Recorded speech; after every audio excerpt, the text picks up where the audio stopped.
Meus queridos, muito boa noite. Deus abençoe grandemente a vida de todos vocês.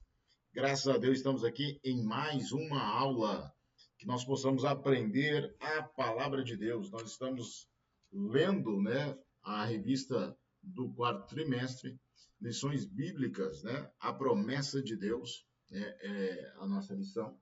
E hoje nós vamos estudar a lição de número 5, que fala sobre a promessa de salvação. Texto áureo, sem perca de tempo, vamos já para o nosso texto áureo. Diz assim: na verdade vos digo que quem ouve a minha palavra e crê nela, que me enviou, tem a vida eterna e não entrará em condenação, mas passou da morte para a vida. Ou seja, João, aqui no seu evangelho, ele está falando aqui, sobre uma grande verdade, Qual é a verdade? É a palavra de Deus. Então, Jesus vem com a sua palavra, e essa palavra é uma palavra de poder, é uma palavra de autoridade, é uma palavra que transforma vidas, é uma palavra de salvação. Então, nós já estamos em aula. Então, se você pega a sua revista, pegue sua Bíblia, papel e caneta, e juntos vamos estudar a palavra de Deus. Verdade prática. Diz a seguinte forma: a promessa da vida eterna é a maior bênção divina para todo aquele que crê em Jesus Cristo. Então, a promessa da vida eterna é a maior promessa que o ser humano pode ter na sua vida, desde que ele tenha Cristo como seu Salvador. Um dia fomos mordidos pela serpente do pecado.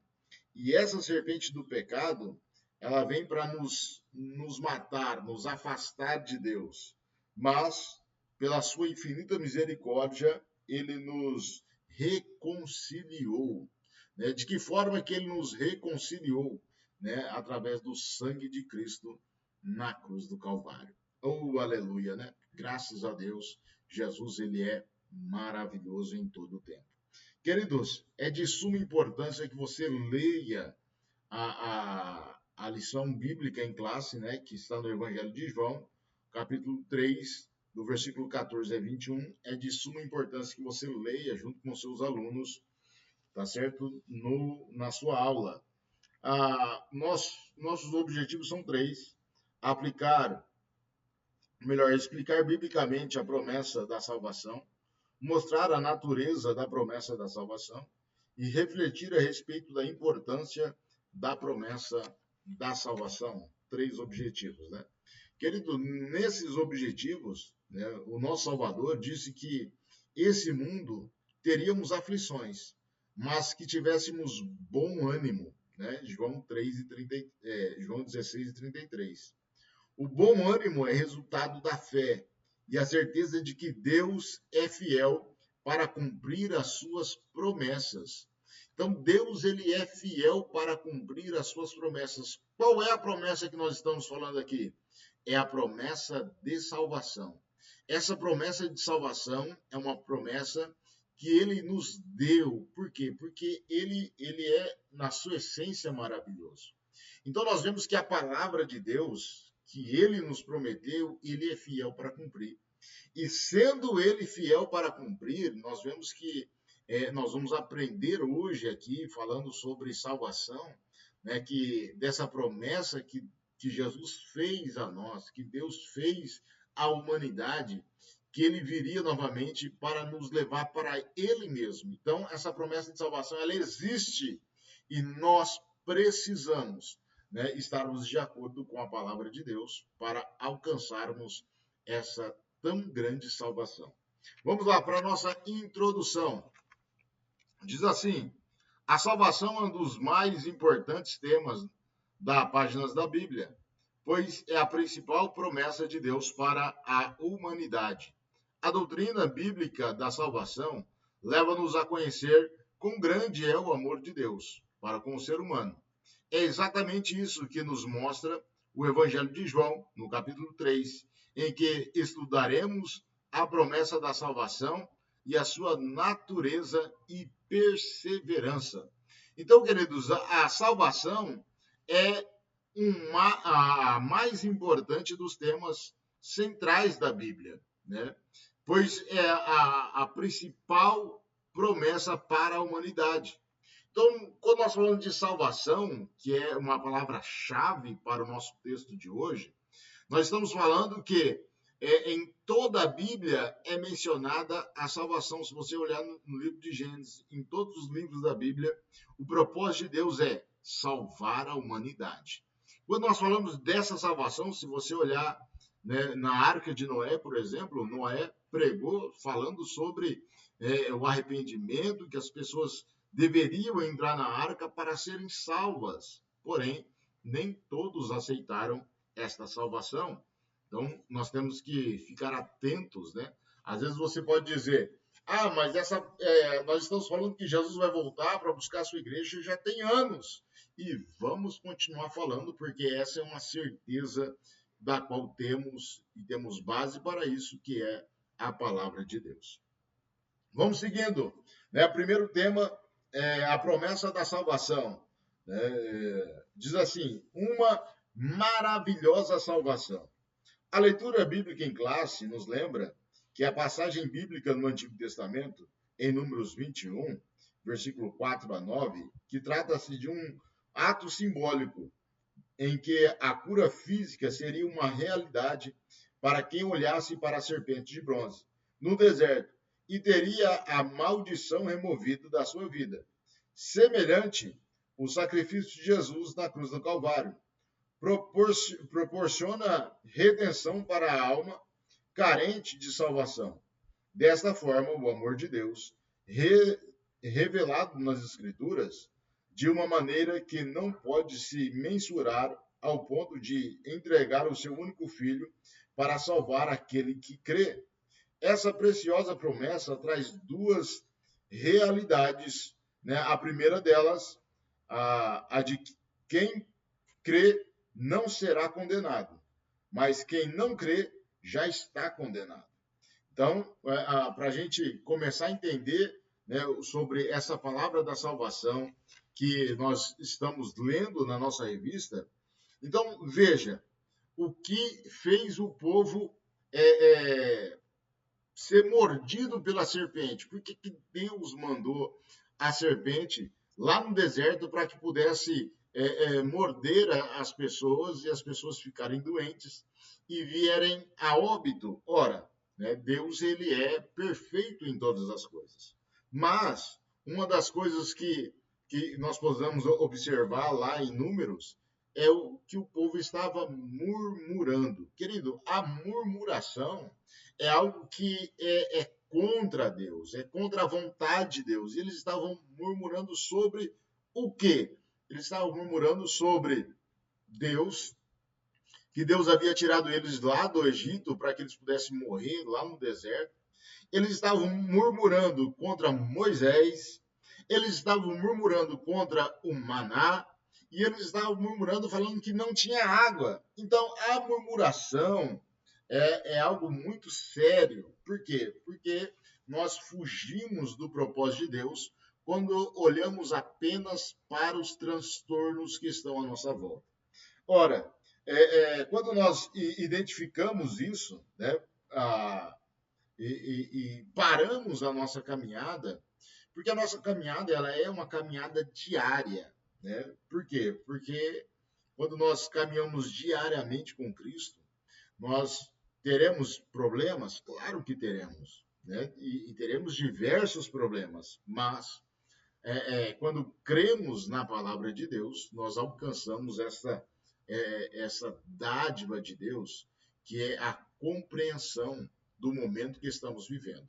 Então, veja, aqui os judeus que saíram do Egito, eles murmuraram tanto que Deus falou assim, peraí que eu vou ajeitar o lado desse povo aí. E aí ele manda serpentes, né? Então todos aqueles que murmuravam eram mordidos pela serpente.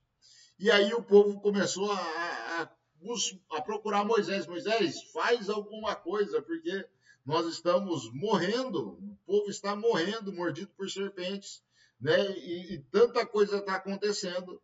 Então Moisés vai buscar a Deus e Deus fala, Moisés, faz o seguinte, faz uma serpente aí, coloca ela no mastro e fala para eles que todos aqueles que forem mordidos pela serpente no deserto, olhe para a serpente que está pendurada. Por quê? Porque a partir daquele momento eles conseguiriam identificar, opa, fui mordido. Por que eu fui mordido? Porque eu murmurei. Então eu murmurei, eu preciso de arrependimento. Qual é o arrependimento? Olhar para a serpente. Porque a partir do momento que eu olhar para a serpente, eu vou reconhecer de que eu errei. E se eu errei, eu preciso me arrepender para que eu possa então ser curado. Então veja, né? O primeiro propósito aí é quem crê não será condenado, mas quem não crê já está condenado. Então Cristo no Antigo Testamento, né, na serpente, pecava-se, olhava para a serpente. Nós agora no Novo Testamento, todos nós que somos alcançados pela graça, qual é o jeito de alcançarmos a salvação? Reconhecemos o erro, arrependemos do nosso pecado e olhamos para Cristo, porque Cristo é aquele que nos dá, né, a bênção da salvação. Então veja, no segundo aí, a obra da salvação, o Evangelho de João nos mostra que a obra da salvação é uma providência de Deus para salvar o ser humano de uma condenação eterna. Né? No sentido geral, a palavra salvação, ela vem do grego sotéria, traz um sentido de livramento, de perigo e ameaça. Então, nós estamos sobre perigo e ameaça. De que forma nós vamos conseguir ter esse livramento? Né? Olhando para Cristo, olhando para a cruz. Então, faça uma reflexão comigo. Né? Se você estiver em um lugar, em um prédio, e aquele prédio estiver em chamas, quem é que você vai socorrer? Né? Aonde você vai alcançar socorro? Né? Vamos dizer assim, você vai olhar lá de cima do prédio, olhar para baixo, falar, se eu pular, eu morro. Então, se eu ficar aqui, eu também morro. O que é que eu preciso? Eu preciso de salvação. Quem é aquele que pode me salvar? O bombeiro. Então, o bombeiro é aquele que pode ter acesso. Ele pode entrar dentro do prédio em chama, ele pode apagar o fogo do prédio, ele pode subir por uma escada e salvar aquele que está em perigo. Assim é Cristo, meus irmãos. Cristo é o nosso bombeiro.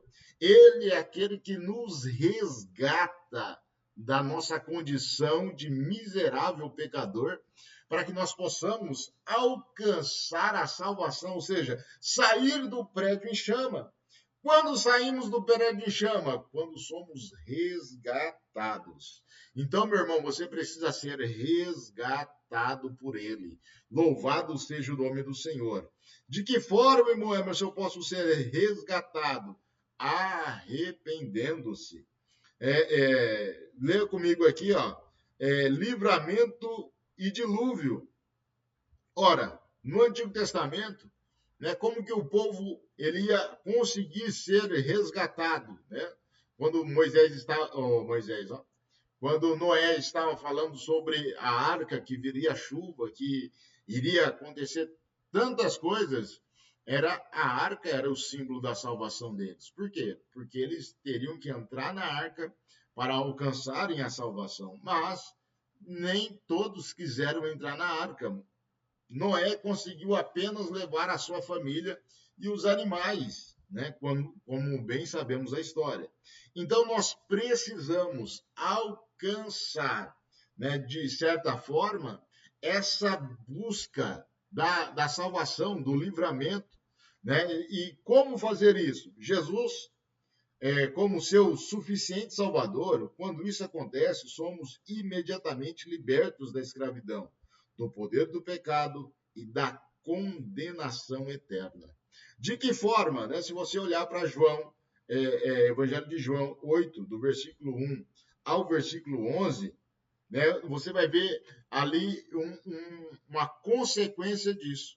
Vai falar de quem ali? Da mulher adúltera.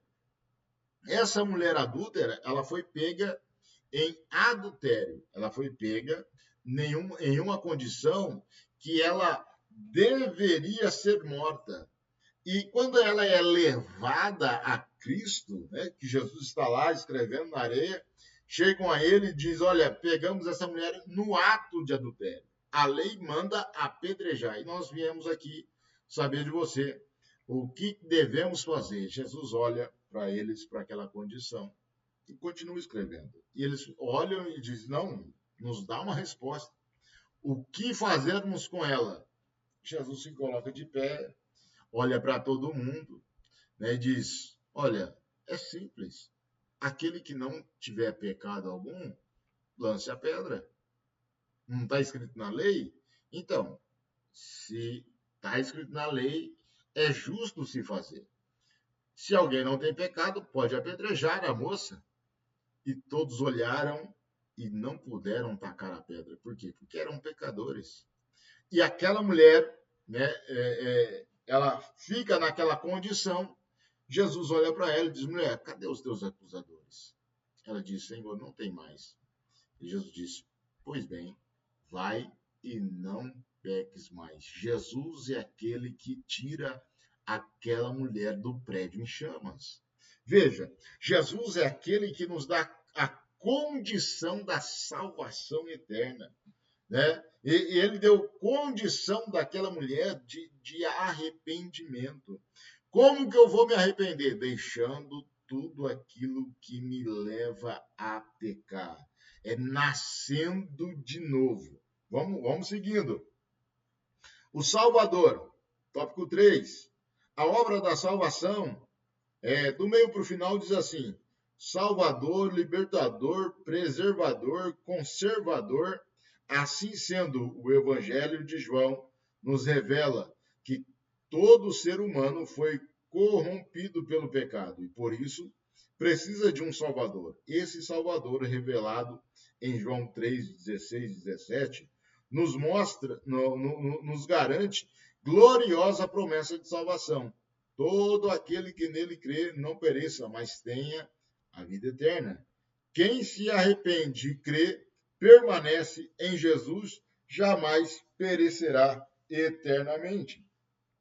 Queridos, veja, aqui ele mostra muito bem isso, né, nos falando dessa condição, que é simples. Ora, todo aquele que nele crê. Então, primeiramente, eu preciso crer, eu preciso acreditar, eu preciso entender de que essa salvação é para mim, que Jesus veio para mim, que Jesus veio para me tirar desse prédio em chamas. Então, se ele veio para me tirar desse prédio em chamas, eu tenho que crer nele. E quando eu creio nele, né, e me arrependo daquilo que fiz, de toda a circunstância, o arrependimento, o que é o arrependimento? O arrependimento é uma mudança do coração. E o coração e mente. Então, são duas coisas que precisam trabalhar juntas. Quando você se arrepende, a sua mente informa o coração, diz: olha, você precisa se arrepender daquela condição, daquele desejo, daquele pecado. Pois bem, quando eu entendo isso, eu me aproximo de Deus através de Cristo. Isso é maravilhoso, meu irmão. Por quê? Porque a partir do momento que eu creio na salvação, no Cristo, ele me dá condição de acesso a Deus, ou seja, eu me aproximo de Deus através de Cristo. Isso é maravilhoso, né? Vamos seguindo. A natureza da promessa de salvação. Nessa natureza, nós vamos aprender agora, falando um pouco sobre isso. Podemos compreender a natureza da promessa de salvação estudando alguns aspectos salvíficos desta grande obra, né? Então, primeiro nós vamos falar sobre justificação, depois nós vamos falar sobre regeneração e santificação, tá certo? Então, bora lá para a gente entender o que é justificação. Do meio para o final, diz assim, ó: quem é lançado pelo Evangelho de Cristo e crê no Filho de Deus, com todo o seu coração, é declarado justo, isto é, livre da culpa e do merecimento da punição divina. Lá no final diz assim: dessa forma fomos justificados e por isso temos plena paz com Deus por intermédio do nosso Senhor e Salvador Jesus. Então vamos entender isso, né? Quando nós falamos sobre justificado, né? Quem foi justificado? Então, Abraão foi justificado pela fé. Quando nós olhamos para o Novo Testamento, nós olhamos para a vida de Paulo. Paulo foi justificado. Por que Paulo foi justificado? Primeiro, o fruto da justificação, Paulo com Deus, né, o acesso que ele conseguiu a Deus, a esperança da glória, paciência no sofrimento, Paulo foi experimentando todas essas coisas. De que forma? Né, através da salvação que ele conseguiu através de Cristo. Por quê? Porque quando ele é justificado, né, quando nós olhamos lá em Atos, capítulo 9, nós vamos ver que Paulo ele era perseguidor, ele estava a caminho de Damasco, ele tinha cartas nas suas mãos, ele tinha autoridade para prender e matar quem ele quisesse, quando então Cristo se apresenta a ele e começa o trabalhar de Deus na vida de Paulo. Então, Paulo ele foi justificado pelo sangue de Jesus, que trouxe a ele o entendimento, né, de que ele precisava de Cristo. Né? Então, quando nós lançamos isso, né, que alcançamos isso no Evangelho, né, é o reconhecimento da culpa, da punição, né, daquilo de nos afasta de Deus. Mas nós fomos, então, justificados por Cristo. Louvado seja o nome do Senhor. Quando nós lemos na parte da regeneração, vamos entender, né, um pouco sobre isso. Uma pessoa que nasce de novo passa por um processo de transformação interior em que o coração sofre uma mudança radical por intermédio do Evangelho, mediante o poder do Espírito. Essa obra é feita diretamente pelo Espírito Santo, então o pecador se torna filho de Deus, nova criatura, e anda em novidade de vida. Uma vez que nascemos de novo, passamos a fazer parte da família de Deus. Então, é a regeneração. Essa regeneração, ela é feita em nós através daquilo que nós entendemos da palavra de Deus. E aqui, né, esse novo nascimento, igual Paulo teve, né, o seu novo nascimento em Cristo, eu tive o meu novo nascimento em Cristo, você, professor, você, aluno, também teve um novo nascimento, uma nova transformação. Por quê? Porque a palavra causou efeito e o Espírito Santo nos convenceu do pecado. Então agora nós fomos regenerados. Ou seja, né, se você pegar um personagem da Marvel aí, né, o Wolverine, por exemplo, ele é aquele que se regenera. Quando acontece uma coisa com ele, o seu corpo regenera. E nós, quando nós pecamos, nós somos regenerados pela palavra de Deus. E a palavra de Deus é aquela que vai trabalhando nossa vida e nos purificando diariamente. E aqui me chamou muita atenção da seguinte forma: uma pessoa que nasce de novo passa por um processo de transformação interior. Querido, todos nós passamos por este processo. Qual é esse processo de transformação?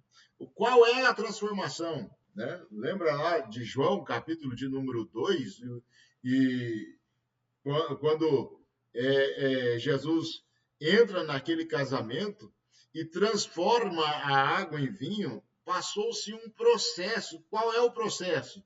O processo de busca, o processo de colocar a água, o processo de que Jesus diz, olha, pegue a taça, leve ao mestre-sala, é um processo. Não é feito de qualquer forma, mas Jesus fez uma grande obra, né? E quando ele fala aqui, ó, e esse processo, né? E esse acontecimento e essa transformação, ela precisa ser primeiro interior. Antigamente, né, os mais antigos, eles que alguém aceitava Cristo como Salvador, eles mudavam primeiro o exterior, mudavam primeiro as vestes, mudavam primeiro o jeito da pessoa vestir, o jeito da pessoa se comunicar, mudava-se o exterior, mas o interior estava como um sepulcro caiado, né? Estava todo contaminado ainda. Então, essa transformação ela precisa existir primeiro interior. Consequentemente, depois da purificação interior, o exterior é consequência da obra regeneradora de Cristo na nossa vida. E isso passa, né, nessa grande transformação. Né? Eu gosto sempre de falar isso, né, na minha conversão, né, que 5 vezes aceitei a Jesus, e isso e aquilo e tal, mas teve um dia que foi o divisor de águas na minha vida. Sempre terá um dia de divisor de águas. Qual é esse dia? É o dia que a palavra de Deus entra, que o Espírito Santo diz, basta. É esse dia que você começa a ter uma vida de transformação, uma vida de regozijo. Né? Primeiro você precisa se perdoar, né? Porque Cristo já te perdoou. Vamos seguindo. Santificação. Né? O que é a santificação, irmão Emerson? Vamos lá, bora lá para a gente entender o que é essa santificação e como isso acontece na nossa vida. A santificação é um aspecto da salvação como resultado da obra do Calvário de nosso Senhor Jesus. Em primeiro lugar, por meio da justificação e da regeneração, somos santificados por Deus de maneira posicional, ou seja, imediatamente. Em segundo lugar, somos santificados de maneira progressiva, por meio do relacionamento com Cristo. Então vamos entender um pouco sobre isso, né? Essa santificação, essa separação, essa busca, né? Todos somos santificados de maneira progressiva, né? Então, o que é uma maneira progressiva? Você vai progredindo diariamente. De que forma eu vou conseguir progredir? Né? Quando eu tenho o meu posicionamento. Qual é o meu posicionamento? De busca de Deus. Aonde eu vou buscar a Deus? Na palavra de Deus, na Bíblia Sagrada, através dos cultos, através dos ensinamentos. Eu vou, de uma maneira progressiva, melhorando a minha vida. Né? A nossa vida não é uma vida de vitória todos os dias, né? Mas é uma vida normal, porém em uma busca de santidade. Quando eu erro em alguma coisa hoje, eu tenho que fazer de tudo para mim não errar nela amanhã. E quando eu erro nela amanhã, eu tenho que me arrepender e buscar sempre melhorar a minha vida. De que forma eu faço isso? Tendo um relacionamento com Cristo. De que forma eu tenho um relacionamento com Cristo? Através da oração, da busca do entendimento da palavra de Deus, né? Isso é diariamente, isso é crescimento espiritual, né? Você não pode de uma hora para outra, né? Você achar que é o maioral, porque você não é. Você vai ter consequências na sua caminhada, vai ter dias difíceis, vai ter dias de você olhar e falar assim, pensar como o povo, né? De olhar para trás e falar assim, puxa vida, no Egito era tão bom, no mundo era tão bom, aí eu tinha tantas coisas que eu podia fazer lá, e isso se torna um fardo para você. Como não tornar isso um fardo? A partir do momento que Cristo for suficiente na tua vida. De que forma Cristo é suficiente na minha vida? Eu tendo um relacionamento com Ele. E tendo esse relacionamento com ele, né, o meu fardo fica mais leve. Por quê? Porque eu já não faço mais por obrigação. Ah, não faço isso porque o meu pastor não quer, não faço isso porque a minha esposa não quer, não faço isso porque o meu filho não quer, eu não vou para a igreja porque meu pai não quer que eu vá. Não, eu faço isso por causa de Cristo. Aleluia! E quando eu entendo isso, o meu fardo se torna leve. Por que ele se torna leve? Porque agora eu entendi o processo da purificação, da separação, e todas as impurezas elas vão se esvairindo, né? De que forma o ouro é purificado? Com fogo. Você coloca fogo no ouro e aí ele vai separando os metais mais pobres, né? Ele derrete e aquela casquinha que sobra em cima, você vai separando, né? Que é aquela sujeira e que não serve para nada, não tem valor algum. Mas quando o ouro ele é purificado, fica ali um material precioso, valioso, né? Então, nós temos que diariamente, no nosso relacionamento com Cristo, buscando sempre a salvação, porque não existe uma vez salvo, salvo para sempre, mas existe sim uma constante busca para a salvação. De que forma isso acontece? Quando eu faço esse relacionamento, esse entendimento com Cristo. Bora seguir, meus irmãos. No terceiro tópico, né, que vai falar sobre a promessa e perseverança na salvação, na primeira situação, diz assim: a base da promessa de salvação é Cristo, simplesmente Cristo. E é isso que é maravilhoso, né? Não é por intermédio, não é por fulano, nem por ciclano, é simplesmente Cristo. Diz assim, ó: Deus escolheu um povo dentre pessoas pecadoras que se arrependeram e creram em Jesus Cristo como Senhor e Salvador. Logo, a Igreja de Cristo e o povo de Deus é constituída de pessoas unidas ao Senhor Jesus. Então, o que é isso, irmão? Isso é a base para a nossa salvação. Qual é a base da nossa salvação? Primeiro, nos perdoou. Segundo, nos escolheu. Terceiro, nos transformou para o seu reino. Quarto, nos deu o. Enroscou aqui. Nos deu Cristo. Deus nos deu Cristo. Então, se Deus nos deu Cristo para que pudéssemos alcançar esta salvação, né, veja, crê em Jesus Cristo, nosso Senhor e Salvador. Logo, a igreja e o povo de Deus é constituído de pessoas unidas no Senhor Jesus. De que forma é esta união? Através dessa busca, desse conhecimento, dessa santificação, dessa regeneração, dessa justificação. Segundo, a apostasia individual. Presta atenção nisso. Nas Escrituras também encontramos uma grande advertência concernente à promessa da salvação. A Bíblia nos mostra que a salvação não é incondicional, pois as pessoas podem resisti-la.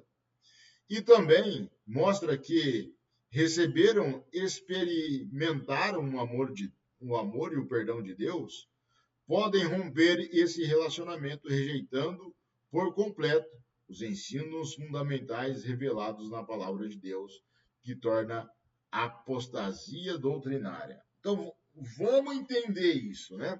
O que é essa apostasia? Né? É quando uma pessoa ela entrega a sua vida a Cristo e por N situações ele desiste da caminhada. E agora ele passa a ser uma pessoa apostata da fé. Né? Então, o que é isso? Muitas das vezes a pessoa vem e ela se pega perdida no quê? No amor ao dinheiro. Então, veja, a cobiça, né? E isso é muito perigoso. Deixa eu pegar aqui uma das Bíblias aqui. só para mim compartilhar com vocês um versículo que diz assim, ó. Tanta Bíblia aqui. Abra aí comigo, se você puder. 2 Pedro, capítulo de número 2 e versículo de número 17. 2 Pedro, capítulo de número 2, versículo de número 17. Diz assim: esses tais são como fontes sem água, como névoas impelidas por temporal. Para eles está reservada a negridão das trevas.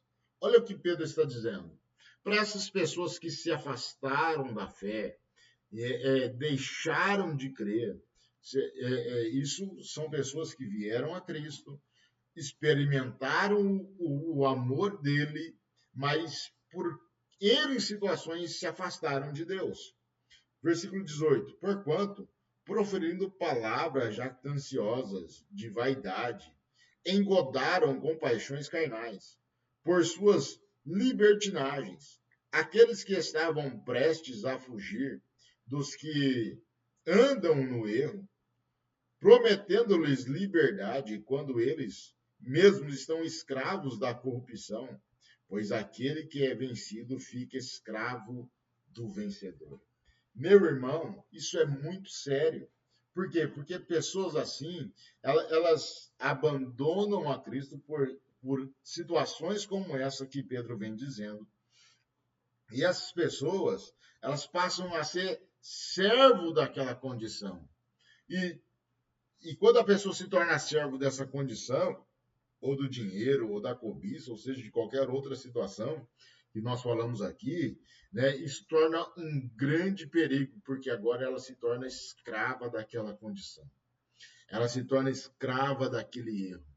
Ela se torna escrava daquele pecado que o afastou da verdadeira vocação, que é a salvação.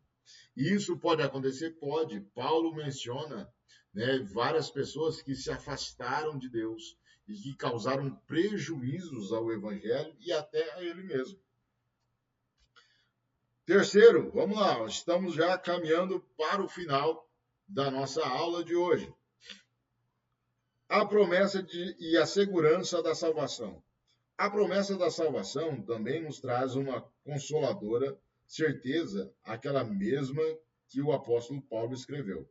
Mas de ambos os lados estou em aperto, tanto o desejo de partir e estar com Cristo, porque isso é ainda muito melhor. O ensino bíblico do Novo Testamento afirma que, ao passar pela morte, o salvo já está imediatamente com Cristo. Então veja, primeiro eu tenho que passar pela morte para estar com Cristo. Para mim passar pela morte, eu tenho que estar em Cristo quando eu morrer. E não fora de Cristo. Porque se eu estiver fora de Cristo, eu sou um apostata. Então, e muitas das vezes a pessoa fala assim, né? Ah, eu tenho muito tempo. Quando chegar a minha hora, eu me arrependo, tá tudo certo. Qual é a nossa hora? Qual é o dia que vai ser cortado o fio da nossa existência? Nós não sabemos. Então, nós temos que fazer agora. É hoje. O arrependimento é hoje. Assim, os que creem em Cristo se submeterem a Ele como seu Senhor e mediante um relacionamento pessoal com Cristo, estão definitivamente seguros para a vida eterna. Então, o nosso relacionamento em Cristo, com Cristo, é esse relacionamento que nos dá a entender de que estamos com Ele para a vida eterna. Então, não ter medo da morte, né? E isso é uma virtude. E muitas vezes as pessoas falam, eu não tenho medo da morte. Não é medo da morte, mas sim pessoas que têm medo de morrerem a qualquer momento e não dá tempo de se arrependerem. Então, eu não tenho que ter medo da morte, eu tenho que ter paz em Deus. Por quê? Porque se a morte vir, se ela vir hoje para mim, morrer é Cristo. Mas se ela não vir hoje para mim, o viver também tem que ser de Cristo. Por quê? Porque essa conexão plena de comunhão é que nos dá a certeza de que temos um advogado sempre conosco, né, revogando as nossas causas, né, diante de Deus, dizendo, olha, o Emerson, ele está firme, ele está conseguindo, né, vamos dar força para ele, vamos continuar, né, e a palavra de Deus vem, muda a nossa história, muda a nossa concepção, e nós alcançamos aí, né, essa bênção da salvação em Cristo Jesus. Credo, na nossa conclusão, a promessa da salvação nos lembra que não podemos descuidar da nossa conduta diante de Deus e do mundo. A salvação, em primeiro lugar, depende de Deus, que estende a sua mão ao pecador perdido, mas também é necessário o ser humano aceite humildemente o seu amor e graça de Deus em seu favor. Quem crê em Jesus Cristo é salvo, mas quem rejeita permanece perdido em seus delitos e pecados. Por isso, meus irmãos, você que esteve comigo nessa aula, né, que você se sente perdoado, né, a sua dívida já foi paga, né, você está em Cristo Jesus, né, você pode ter certeza da sua salvação. Mas aqueles que o negaram, meu Deus, que Deus dê a eles uma nova oportunidade de salvação. Amém, meus irmãos? Vamos estar orando, né? Vou ministrar uma bênção sobre a sua vida e eu tenho certeza que Deus vai abençoar muito a sua casa, a sua aula, né, no próximo domingo, no nome de Jesus. Ore comigo, querido Deus, nós te louvamos, ó Pai, te agradecemos por esta noite, por essa grande oportunidade que o Senhor tem nos dado de desfrutarmos da sua palavra. Nós possamos alcançar, Senhor, essa promessa da salvação. Que nós possamos estar convictos desta promessa. Porque todo aquele que crê será salvo. Por isso, Senhor, ajude a nossa fé para que possamos cada dia mais termos este relacionamento, né, com o Senhor. Amém, meus queridos. Deus abençoe a sua vida, no nome de Jesus. E nós nos encontramos aqui quinta-feira, no nosso plano de leitura, em busca do avivamento. Amém? Deus abençoe e até lá.